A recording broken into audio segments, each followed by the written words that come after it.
Dr. Begich, I want you to go over all that evidence because your family's all involved in politics there, and you've studied it, and your dad was a congressman. I've studied the situation, and what you're saying is accurate. I want listeners to know that. But for those that don't understand, they have the image that 5 guys with beards and sandals have stopped drilling off the shore of Alaska, off the shore of California, that 5 guys in sandals stopped drilling in the Gulf. That is their front. The big banks, the big oil companies use environmentalists as their front. Meanwhile, the big corporations engage in cross-species chimeras, seriously dangerous to the planet, all sorts of toxic waste dumping. You know, you're a progressive. We're talking about there's real environmentalism, and then there's fake environmentalism.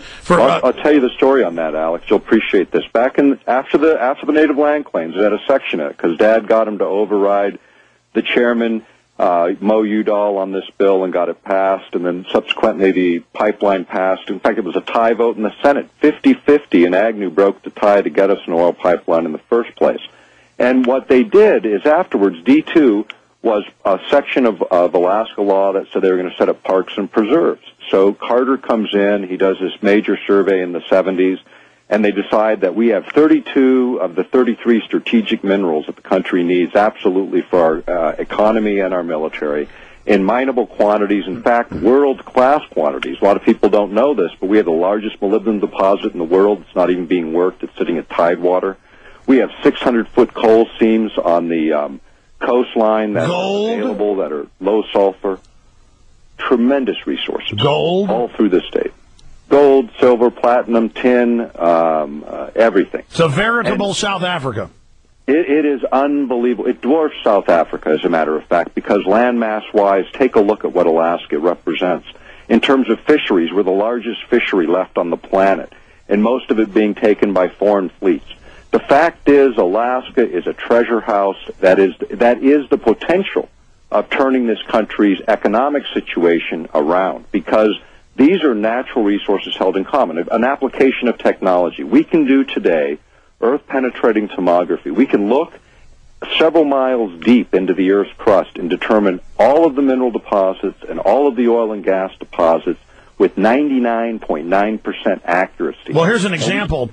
Here in Texas, they found a giant oil and gas field from Dallas to Houston, and the really big majors have been trying to use environmental groups and other people to shut down drilling, which has no environmental impact. I mean, they literally create maybe an acre pad and drill it and bring it out completely cleanly. And the oil companies have been caught buying up all the oil refineries so that they just can't take it to market. And that's even been in the Associated Press. So they're busy blaming 5 hippies wearing sandals, and the 5 hippies think they're King Kong and go, man, we got power. No, you don't have power. You're being used and scammed and laughed at. And so imagine what's going on in Texas, which has a fraction of what Alaska has. Right. I mean, the oil price could be cut in half tomorrow.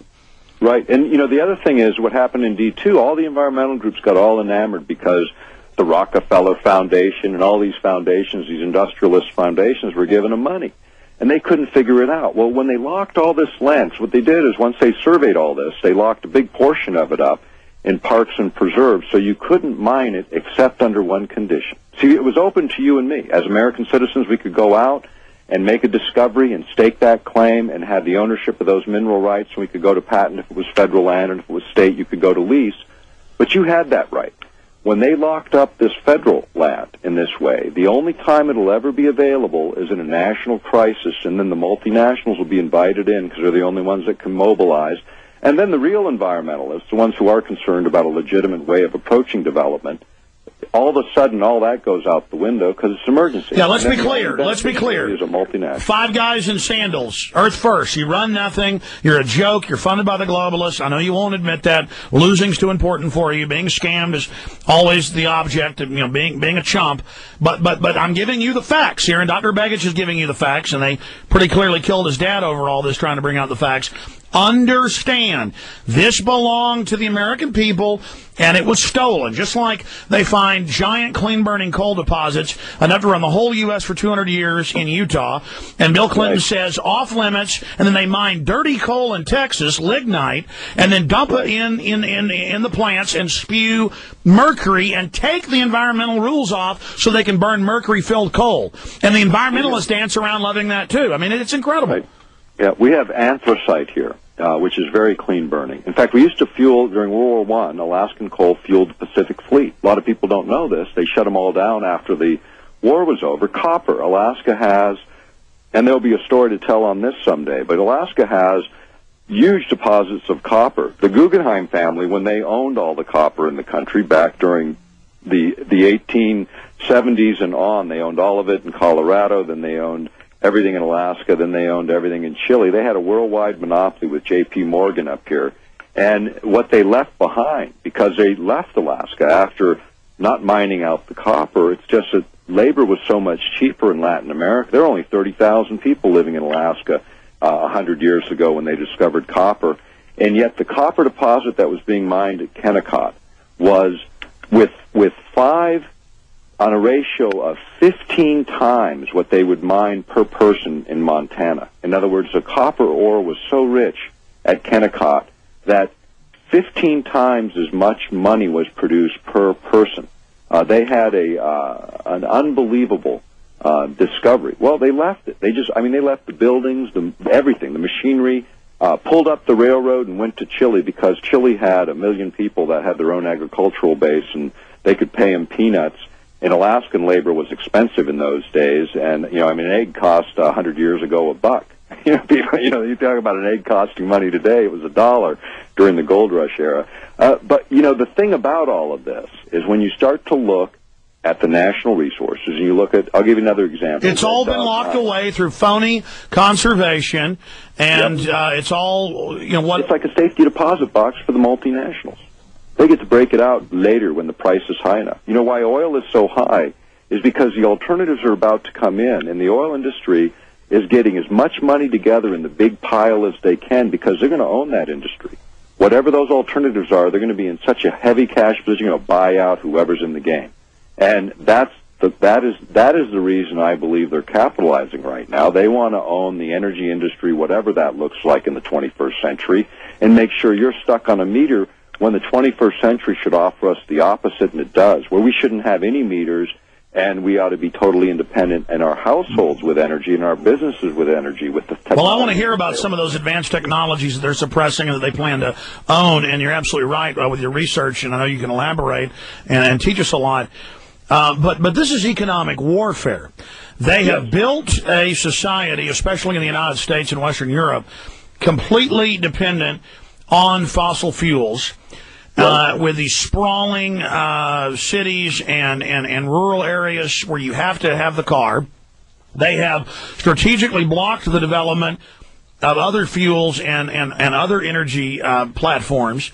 And then now, as you said, they're not just getting a pile of money for investment. They state that they are now literally waging war on the population and are squeezing the middle class into extinction and transferring masses of the wealth to themselves in a predatory fashion to preposition themselves in the 21st century to fully build a corporate control grid, police state system that they call their New World Order.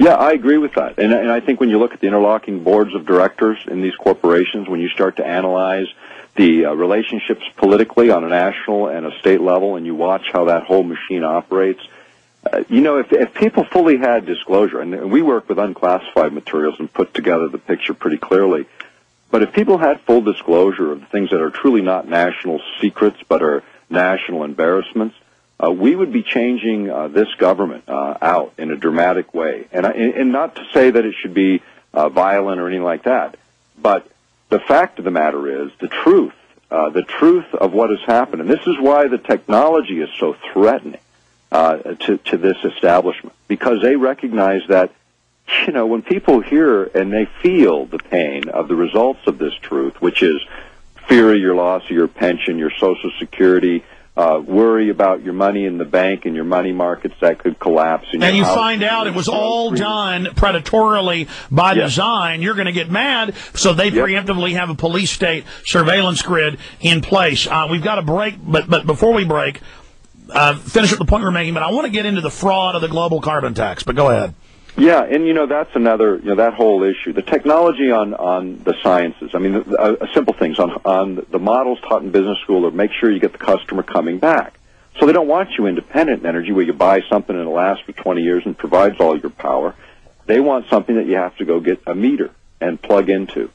This is why Tesla never got his free power grid on the planet, because J.P. Morgan, the same guy that financed the monopolies of almost every monopolist at the last part of the last century, all of that was about control.